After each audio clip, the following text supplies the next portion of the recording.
Om Shanti. Welcome to आपके अपने channel meditation lab, जिसे आप अपनी आत्मा को परमात्मा के ज्ञान खजाने से भरपूर करने के लिए और अपनी आध्यात्मिक यात्रा की उन्नति के लिए चैनल से जुड़ सकते हैं। अभी हमारी अव्यक्त मुरली सीरीज़ चल रही है, जिसके अंदर हम 1974 की मुरलीज़ को स्टडी कर रहे हैं और आज हमारे सामने है 15 अप्रैल की मुरली, 15 अप्रैल 1974, जिसका टाइटल है विघ्न विनाशक बनकर अंगद समान माया पर विजय प्राप्त करो।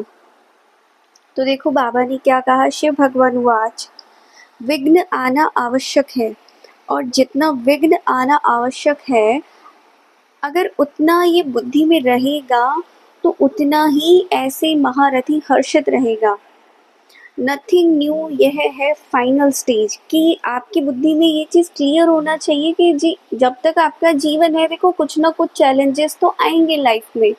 किसी की भी लाइफ एकदम स्टेबल, समझ रहे हो, कि बिल्कुल एकदम स्ट्रेट लाइन आ जाए तो उसको हम अगर जनरली भी देखें तो क्या बोलते हैं, डेथ लाइन होती है ना। मान लो जैसे किसी का हार्ट रेट अगर कनेक्ट कर रखा होता है, वो जो मशीन्स होती हैं, अगर कभी किसी ने देखा हॉस्पिटल में तो कैसी होती है वो, up down up down up down ऐसे करके होते हैं ना फ्लक्चुएशंस।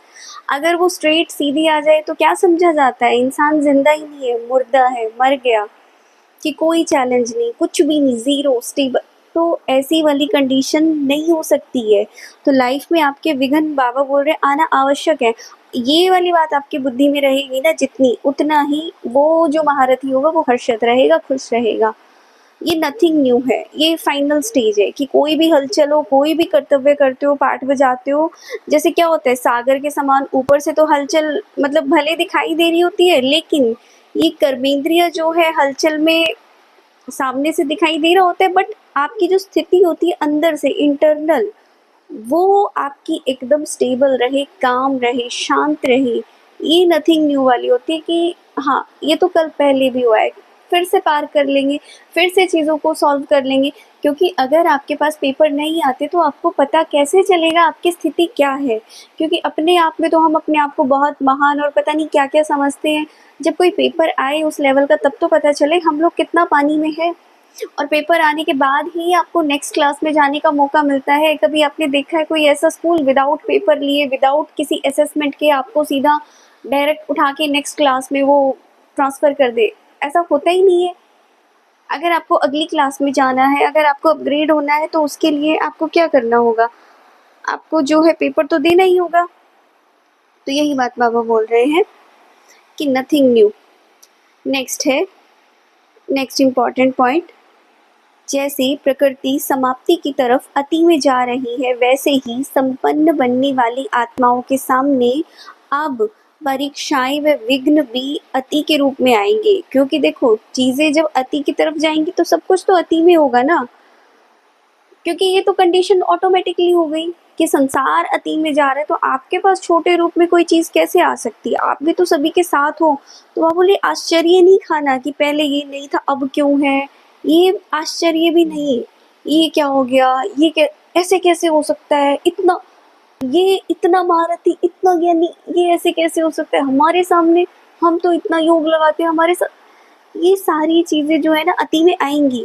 फाइनल पेपर में आश्चर्यजनक बातें क्वेश्चन के रूप में आएंगी, तब तो पास और फेल हो सकेंगे। अगर जो चीज़ देखो वेल नोन है किसी के कि हाँ ठीक है, हाँ ठीक है, तो वो तो स्टेबल है वहाँ पर, उससे पता क्या चल रहा है, उसके पास और फेल का पता ही नहीं चल रहा है। कोई ऐसी बात अचानक से आ जाए कि मतलब आपने सोची ही नहीं थी, और जब ऐसी चीज़ होगी ना तब पता चलेगा पास है या फेल है। ना चाहते हुए भी बुद्धि में क्वेश्चन उत्पन्न न हो, यही तो पेपर है कि क्वेश्चन ही ऐसा आ गया कि मतलब हिला देने वाला। अब उस कंडीशन में भी जिसके क्वेश्चन नहीं उठेंगे तो वही पास होगा। और ये भी सेकंड का ही पेपर है। क्यों का संकल्प चंद्रवंशी के क्यों में लगा देगा कि एक बार भी क्यों आ गया, ये क्यों, तो फिर जाओ आप चंद्रवंशी की लाइन में। ठीक है, क्वेश्चन मार्क दिखाते हैं ना, वो धनुष जो है, तीर कमान किसकी निशानी है, कि अंत भी युद्ध करते करते उन्होंने शरीर छोड़ा, संकल्पों से युद्ध करते करते। और सूर्यवंशी जो होते हैं उनकी क्या है, वो पूरे एकदम कंप्लीट स्टेज पर। तो यही बाबा बोल रहे हैं कि आपको इस चीज़ से हैरान नहीं होना है। कि ये क्या है, ये क्यों है, ये कैसे है, पेपर भी आएँगे, पास भी होंगे, तभी आगे बढ़ेंगे, चीज़ें अति में भी जाएँगी, सब कुछ तो होगा, हम इस दुनिया से अलग थोड़े ना हैं। हाँ, बस हम सँभले हुए होंगे, जो अगर बाबा की याद में होंगे, कनेक्शन में होंगे, तो आपके पास सारी चीज़ें किस रूप में होंगी? क्या आप उनको हैंडल कर जाओगे? ईज़ी याद के सहारे जो है आप पार कर जाओगे उन चीज़ों को। अदरवाइज़ नहीं हो सकता है। आप सोचो भूकंप आया है तो खाली आपके शहर में आया तो ये थोड़ी ना कि बाकी सबके लिए आएगा और आपके लिए नहीं आएगा, कि सबके मकान टूटेंगे, आपके नहीं टूट मतलब समझो कि ये सारी चीज़ों के लिए हमें प्रिपेयर रहना है, रेडी रहना है कि किसी के साथ कुछ भी होगा। हाँ, आपके पास आपकी ज़रूरतें, आपकी हर चीज़ पुरुषार्थ अनुसार, ड्रामानुसार, आपके कर्मों की गति के अनुसार सब कुछ अवेलेबल रहेगा। तो यहाँ से ये चीज़ है।